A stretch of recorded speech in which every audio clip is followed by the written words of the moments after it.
Bon, bonjour.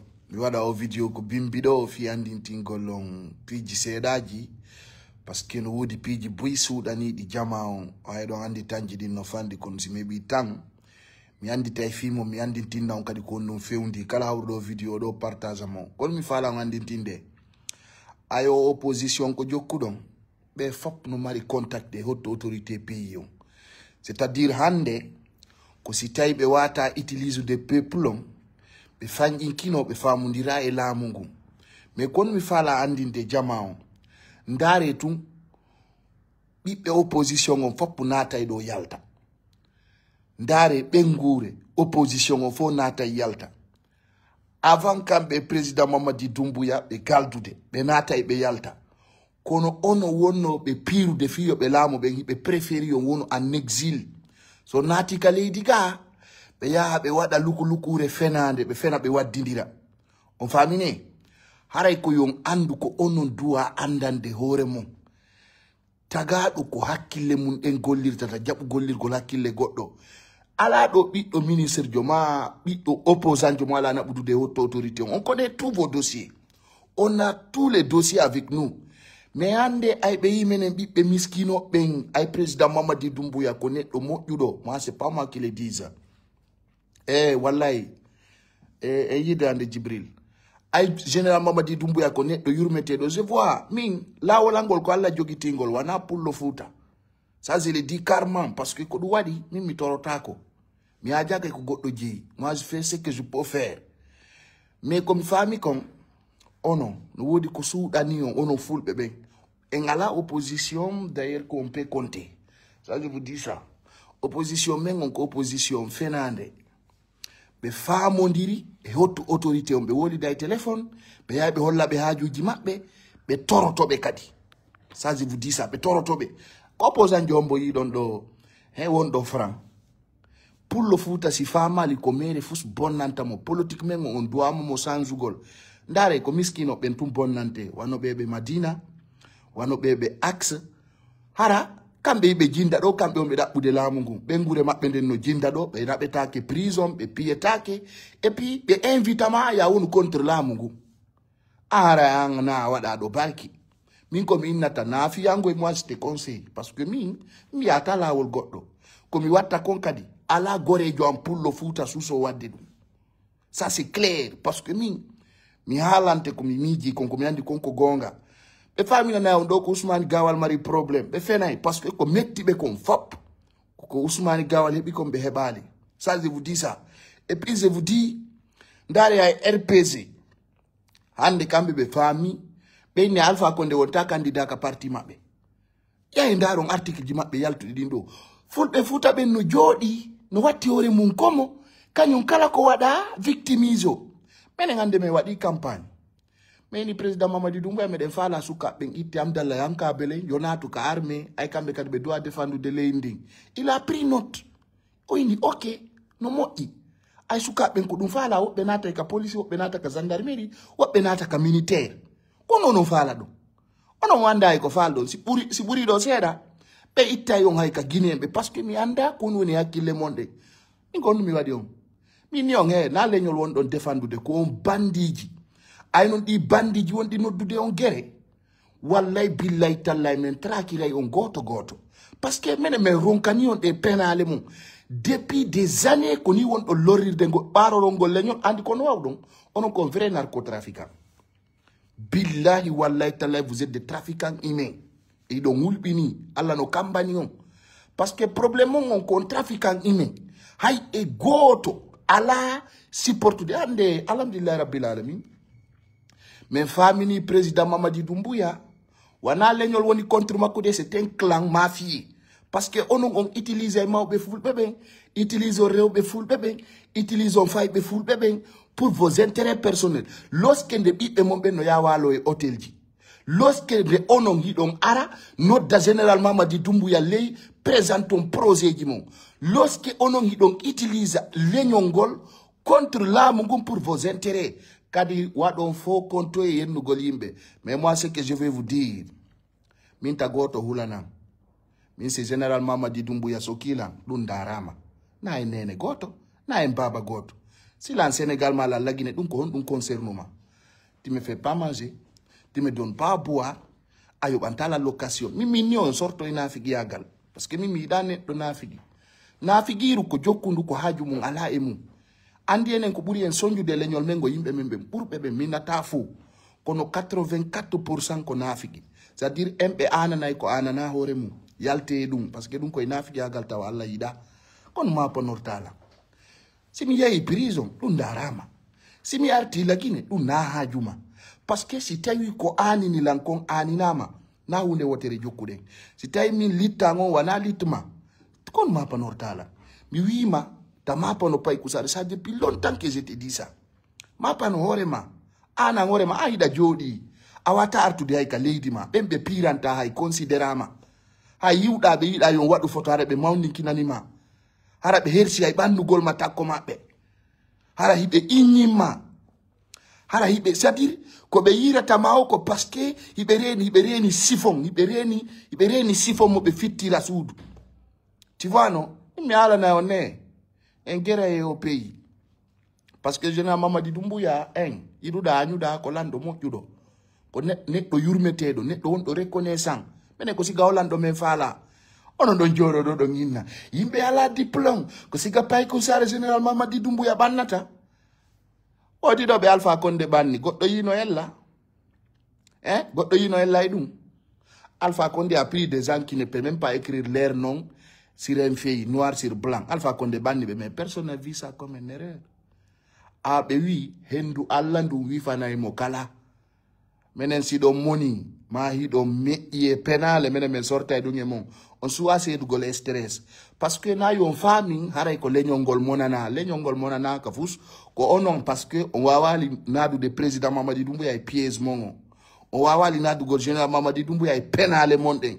parce que général Mamadi Doumbouya ida neɗɗo fenogo il n'est pas dans ça lui il est serein il est sincère alors ce que je vais vous dire que don ala yide do wonambe opposition be no jindude do est ce que goddo nangude be wadde campagne mabbe fenande kono me ngala na tunki kalajo la maki di leydi do dum mi hala nay dum kadi mi hala ni dum président Mamadi Doumbouya mi hala nay mo kadi mi hala ni kadi président Mamadi Doumbouya sosojo lamminta mo do maninkajo lamminta mo do foresejo lamminta mo do ko menen sukabe fulbe be lamminta mo do ça c'est clair mi wola ta hala fenande après le pouvoir mettez-moi en prison si vous voulez.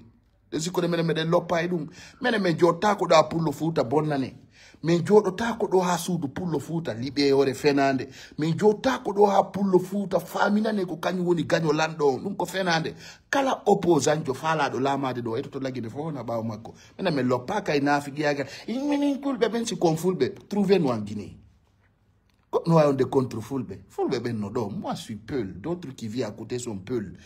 Don jodi dans l'étranger don fandi kina no do ko fulbe on don pira ndara kon simple bandiji parmi vous il y a des gens qui vivent en exil mais ala no yawre sanso donc et puis je vous mets en garde kala même min do problème me repérer dans les ambassades tu vas répondre devant la justice commencez par Bruxelles na Amérique parce que les ambassadeurs doivent savoir ko état on peut représenter ton goddo wata jodade même minana lady din problème on a la recense au nom de Guinéens. Ça c'est formellement interdit parce qu'on l'avait dit de faire beaucoup attention. Mais ngala nobe mais oui he wata même min guerre fi opposant qui kala way ko Paul Biya. Hein on va prévenir ça. On va prévenir. Hein jono na be woni ya des recenses na be famille qui nous robe recense tako. Je vous avais dit le temps est venu beaucoup de blogueurs font fermer leur gueule. Et puis hey akela no dugol fi nous gol no fala youtugol le président Mamadi Doumbouya on a télécentre ara fala do ara no dawola on na opposant jononde yugol président Mamadi Doumbouya on a yugol auto al no fe ay wore goudron parce que jaman do famu gol ça a la qualité quantité awata de président Mamadi Doumbouya dum na fenande non na ardo do wo kadi e yatamo o pass do ko antiki désabonoto ya parce que do na pass mani andi nafigi na onon di nafigi ji alla lorray onon di escoroji billahi wallahi tallahi min jama wona e bawon parce que jama wana fenande jokki ko gonga min kala pullo fuuta andu do ko fala no respecti no teddini pay ko sare konon koy pullo fuuta yarna koy di jampalla kono happiti ko ma yimbe jokka penal be imagine kono mardon e nafa e opposa gol président Mamadi Doumbouya ono lami do wana on ono na lansana Conte na Dadis na Sekou Ba Konate na lansana Conte e na Alpha Condé na président Mamadi Doumbouya ono kono na te ono ardo na on ono kono fala don. Mais les gens ne savent pas qu'est-ce que vous voulez. Quand on président Mamadi Doumbouya wadi on, kadi kasare do kala yawi do momen hela botere on tigi, ça c'est clair. Kasare konagiri do kala yawi do président Mamadi Doumbouya ande na di do lami do. Ça je vous dis ça depuis car longtemps. Parce que tagad no doit si jama fopu yeti gike fabi e horema, il faut respecter. Pour le foot no yawi ti bano adama. Hido yawi ti tagado, wobe mon. Hein? Fendo mi wala no do fiko opposant we ari don kella don signino ayande mi andi ko lamu gum mari gonga ko lamu gum hollete ko lawol jokkete ngongo ko lamu gu wallata ando woni contre dum no siko mi do sofiti nay dum wobbe nene do vien en Guinée mi do Guinée mi way do kadi mi ya Paris ma mi ya Amerique so stawolde parce que fus ala ko nangu don ko woni hagiga ko jokkudon ko wolgol ko welata yimbe ben menen non men ala e dum ko mi torto sukaɓen on fo arte ka leydi ga ko lagine ɗo kafuɗen ko lagine ɗo woni kamen ko rouge jaune vert woni kafu men président Mamadi Doumbouya o wona contre pullo wona contre sosojo et puis goɗɗo wata interdisde yiddugol e président Mamadi Doumbouya mo kala e semaine mum mo kala e lawol mum komi faala ngandintinde opposition do ko jokkuɗon ko il cherche à négocier avec les hautes autorités e meɗen haalani président Mamadi Doumbouya o négociata ɗo e kikalajo o atanangude Alpha Condé o négocier ay gorejo Alpha Condé o lamodo sa ɗum ko fenande ça c'est terminé ça no wodi piiji ɗi andan ɗon hoore mum na yo sikku politique on ko politique leñol yalte ɗum na yo jooɗo ɗo yimɓe ɓe mañi pila on onon yitande arde o kon dayneteɓe kon fenanteɓe kon woni ɗum kadi mi alna goto hulata on goy kono sikkino hulɓinima ara pensez que vous comptez quelque chose l'avenir nous dira et puis quand je vous informe mene melamina président Mamadi Doumbouya billahi wallahi talay déjà mo lami si mo fala wada do manda mo 5 ans sans bruit ara élection wadali ara lagine no wetu de niba kono ngandi ko mapi 5 ans plus tard ki kalaje mon opposant nen kon be wonata ara bi be mabbe ni na do on est en contact avec les hautes autorités du pays mene si don fala ara ko hombo de won don do en contact moi je vous dis je suis en contact avec les parrains le président Mamadi Doumbouya mini mawdo mo jawi yide Allah haju makko alay malaika ma jinna ça je te dis ça menen kala wondu ay la ngandi ko jinduda ko nakiri do dernier barrage on ko hewtugol yide ay président Mamadi Doumbouya avec ata dum min goto bura la garantie au pays ça je te dis ça et puis président Mamadi Doumbouya e ko weliri mi ko neddo yurmete do neddo wondo reconnaissant be jodo do be nawo président Mamadi Doumbouya va vous faire des sacrifices on go wadata men sacrifice haju président Mamadi Doumbouya e wadu go sacrifice blogueur jo onon do yurmi sanzi o stratégie mon le penale mon menen me wi on Allah o katame lando suka ndari hanki ko 125 ni gere o yahani do artiri 125 personnes onon do sikkude ara on dayna e jama dullanni do kadi goto on wadana goddo je vi les gens attaquer Morlaye Sylla l'enfant de Kania ko gonga makko o sutti wala gole climatiseur yi ya walda e ventilateur ko fenande Morlaye Sylla wi o wata wondude laamu Bissau ara wonda e opposition lagine on do ko fenande kala wondude e opposition nga hudama ça je te dis ça kala suka wondudo e opposition piji tati in awo patadi lorra susi sonja dum no jokkuma si tawi a heɓali hakkil wondugol e lanɗo leydi tawi a heɓi hakkil e wondugol opposition tu vas aller en prison. Ça, je te dis ça. Parce que là, il en fin pour il y a bon nain. Nous, on est au terrain, matin comme soir. MNM serve le président Mamadi Doumbouya, Djemma et Nyalorma. Je vais prêter même serment devant lui, de lui dire oui, tout ce que je dis au nom de Dieu. Ça, c'est clair. On gagne le route au pays. On a un vie, on a un problème. Associé, Fernandé. Et opposant bébé Joko Dompilla et tout le monde cherche à se rallier. Restez derrière ça. Et puis Béjo de Bénin.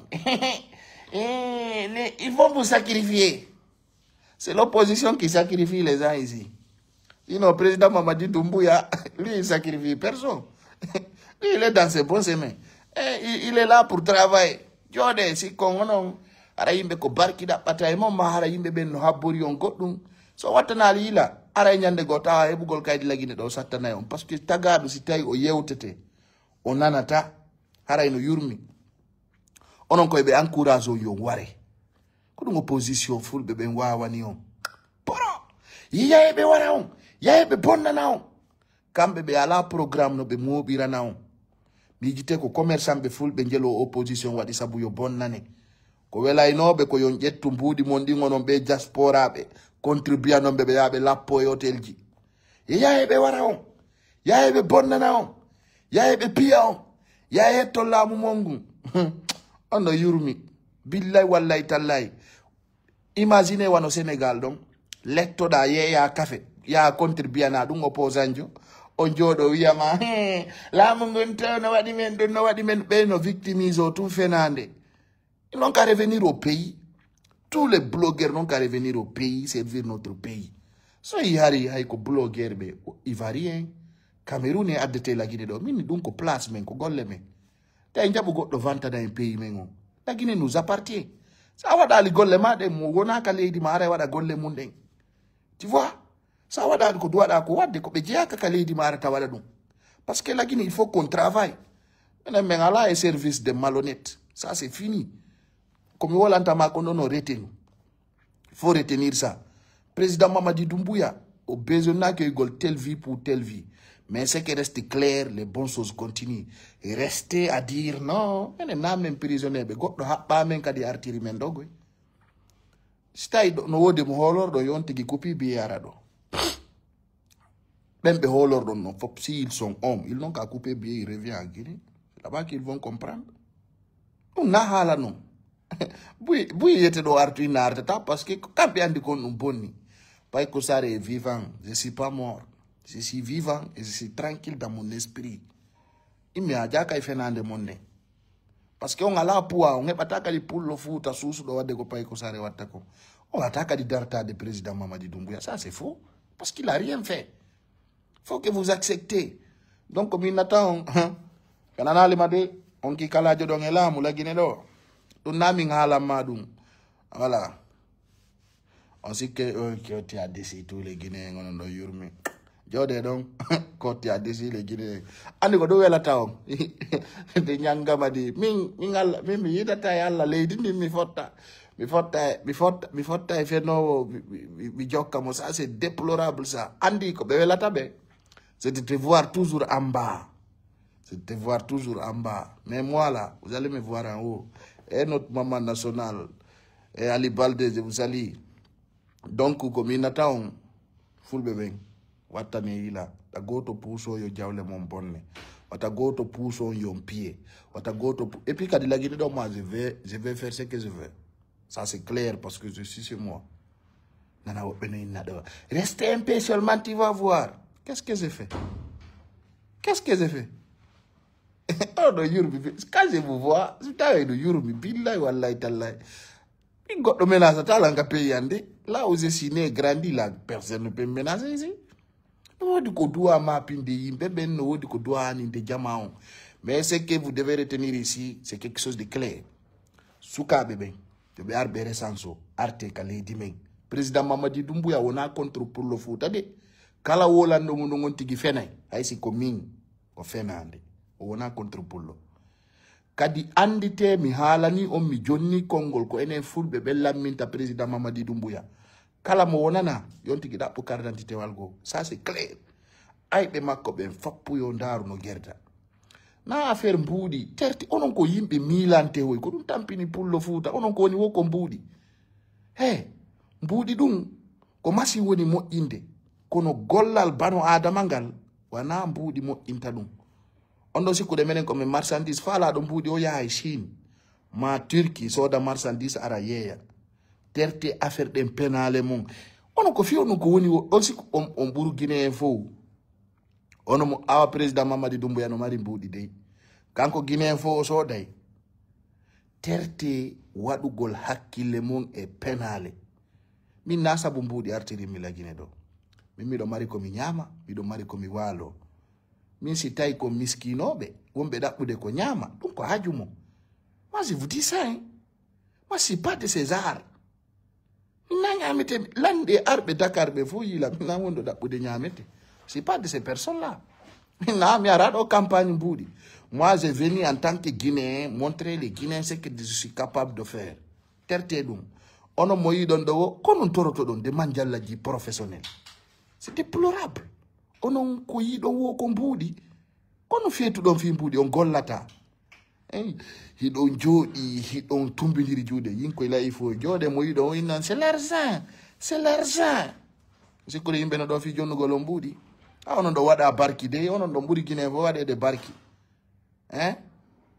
kala ko momi wolata ko metti ko yontigi waalo maaya naka mourir kala momi tay ko mi wolta ɗo ko hino mettudema dekku poson maaya est ce que miɗo invutuma na bimbini so tawi a yaali ka golle ma a jokkali affaire ji ma ɗin tawi ko ɗon darata wiya je parle trop mi tewi opposition o min découragé jama o mbawo mom ça c'est notre mission ça kala wonanɗo ɗo opposition ñande go nodday taw goto noddako o yigo Europe fof ɓe famine lagine ɗo men batay campagne kadi o yande opposant ɓe ɓen ko ka juulirde ɓe yata ɓe moɓa yimɓe parce qu'ils n'ont pas le moyen n'ont pas les stratégies. Aujourd'hui, c'est samedi, non? Vous allez voir. Moi, ce qu'il y a, je suis trop fier et très reconnaissant au président Mamadi Doumbouya Wadi Lankon. Billahi wallahi tallahi. Famille, jode donc. Jode donc, si comme ko mbaba goto na mbaba goto, enfin, oyigo ya blogueur fo no décourager, ko tala wolude. Fo no de parce que be oui le poids est lourd. Nyala ni no na qualité goto. Blogueur médiar de la Guinée do meɗa marede kono ay pay ko sare nati e nder seconde taw ɗon yeepiji ɗin ko militaire na mono mana de je vous avais dit ça kadi ko min wi men lamminay président Mamadi Doumbouya ça c'est clair ɗum yo welumo mettata jode ɗo kala mo yiɗon pel vandi onon hay on yeeyotako few ɗo ɓuri ojji bonde hay ojji no moƴƴi ka won ɗon menen noon produit amen on no yeeyo produit amen on no yeeyo ko min wi men lammina président Mamadi Doumbouya mais yiyelaji mon ɗin kono e nder ɗum no fof kadi mi wona contre mongoy min komi tori on arte tertoɗon opposition andi ton ala ko weli ɓuri ka ma si ɗon faala joɗɗon étranger wolon haala o e mettukoye ŋeŋŋerre mi andina o y a aucun problème en Guinée rien Conakry no ɓutti tokkanki koye 2 heures du matin mi wi kalum no ɓuɓiriwa sili pototirno deƴƴi hokko famine no woni tranquille yimɓe ɓen no woni posé tu vois et c'est tranquille menen meɗen ɗo menen président Mamadi Doumbouya tout va bien et puis c'est pas un président qui est aimé il n'est contre personne nana ɓinna ɗo là où il n'a pas pardonné Alpha Condé, c'est toi qui vas pardonner. Qu'est-ce que je fais à Mamadi Doumbouya? Faut y lier ngamengo. Vous avez vu? Vous avez vu? Donc, là, affaire Asile Kingon, il n'y a rien. Il n'y a rien. Chacun a son lobbying. Asile King n'a pas de problème. Il est là, il fait ses activités. Famille, Haïchine, mo yahi, mo kala activité mo. Voilà, mo kala lobbying mo. Nayon si quoi Asile King a un problème, il est bien, il est dans son coin. Même Asile King n'a moins goto men jogiti. Tu vois, président Mamadi Doumbouya finance ta do goto. C'est à travers tes lobbying tu fais tes business. Tu vois, il ko doit don faamu gol. C'est-à-dire ko kala no wawda ko no representata.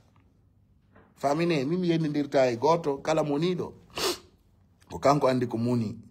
Ko kanko andi ko no metti dum.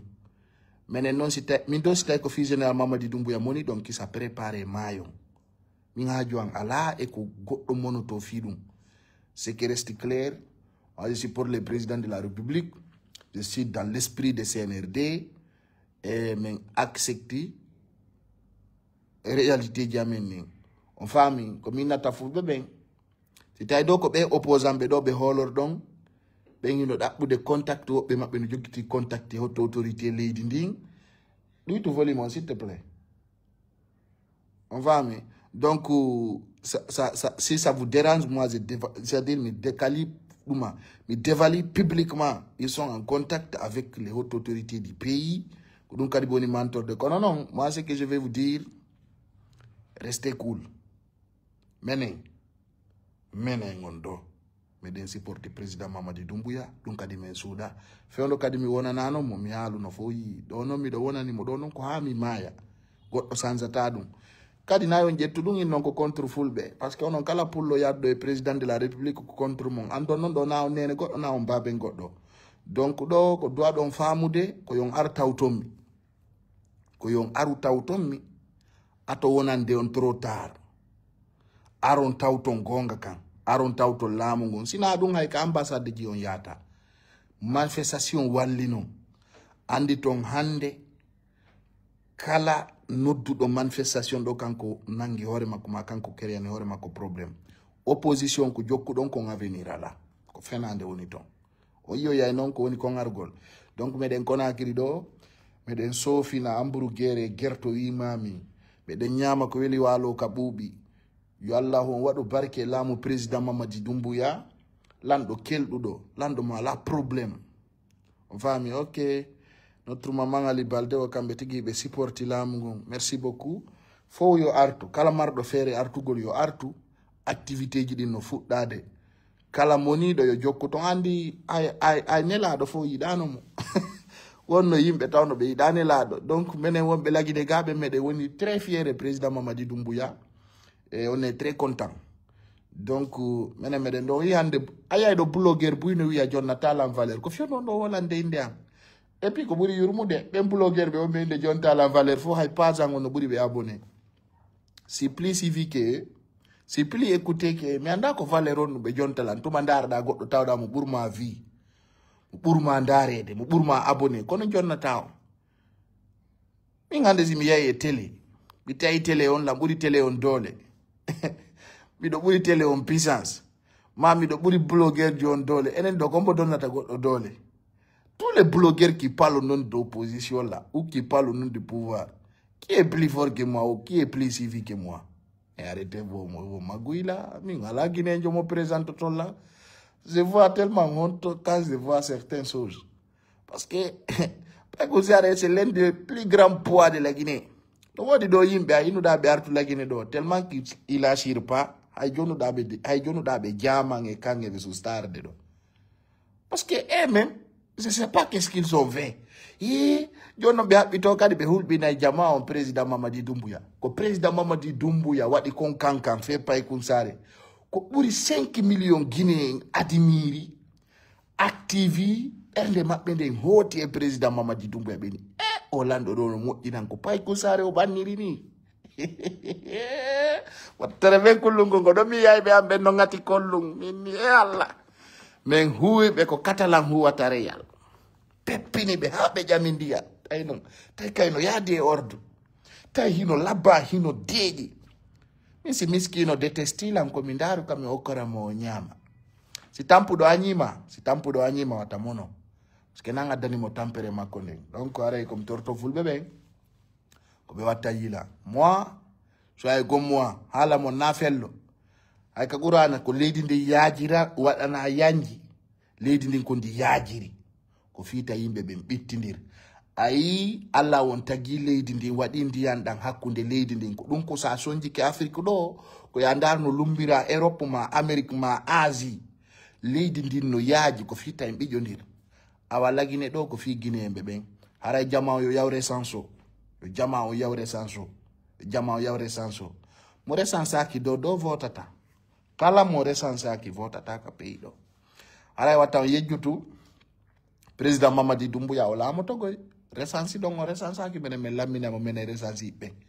Donc mene men ala candidat jogo sina président Mamadi Doumbouya, ça c'est hors de question. Goto men ala candidat go ki kala Paul Biya Jolama ki la Guinée do uyo wel mo metata. On parle pas ça au radio ou au télé, on parle publiquement. On n'a pas un autre candidat. Comme marido candidat, comme président Mamadi Doumbouya. Je l'ai dit dehors du pays, je suis en Guinée, je le dirai. Donc, mon métier, on te dit, walo maya. Et de word, on famille, donc, holori Allah. Alors, on verra une biarna kerbe. Donc, ce matin, je dois sortir, mais je devais faire cette vidéo pour vous informer que tout va bien.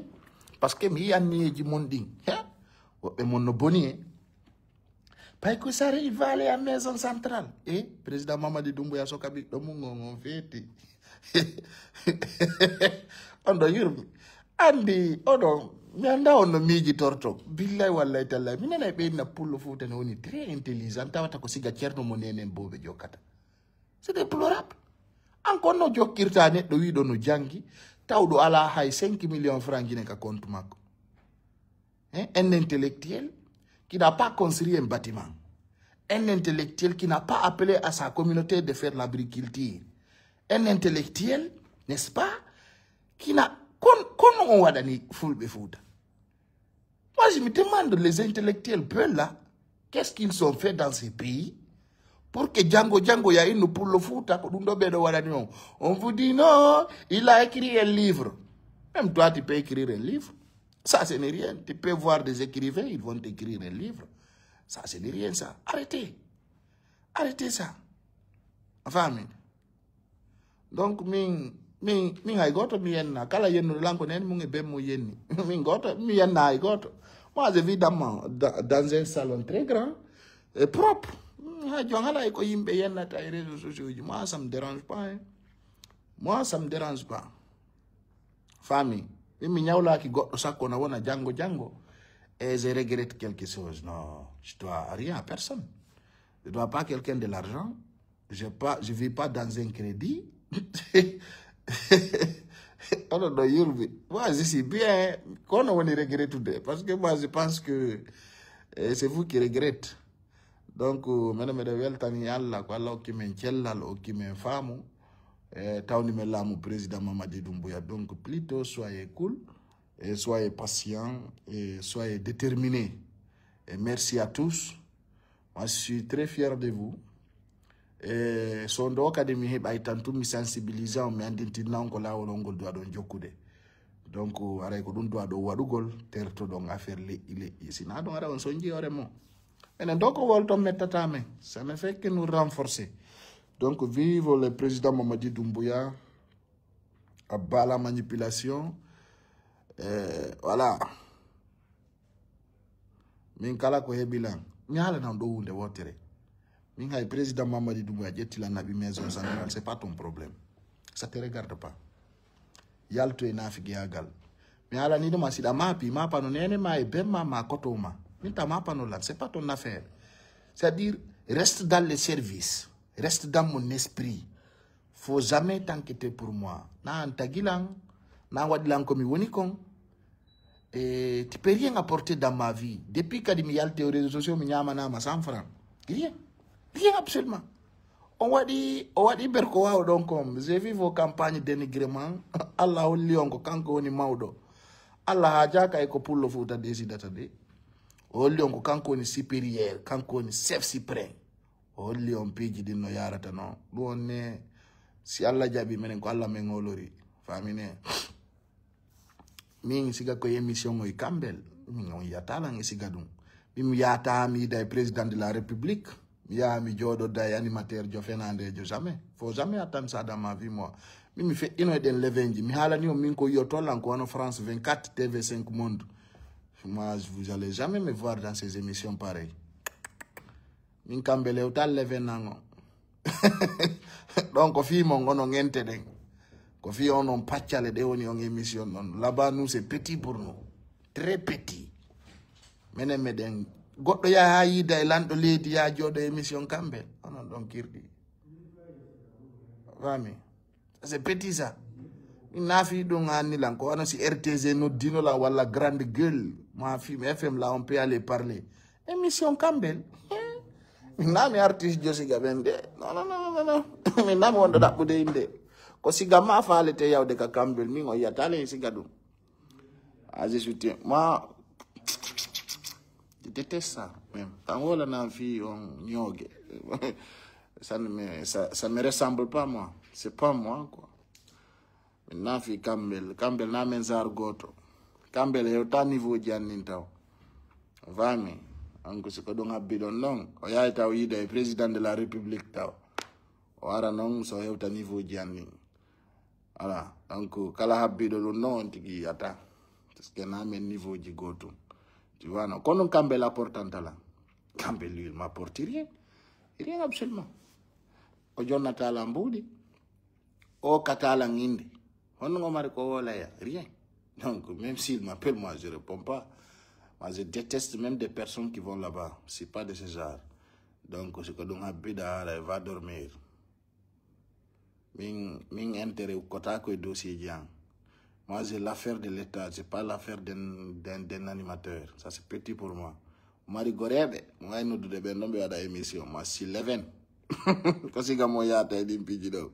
Donc, moi, je vous souhaite, n'est-ce pas, une excellente matinée. Que Dieu vous protège. Wassalam.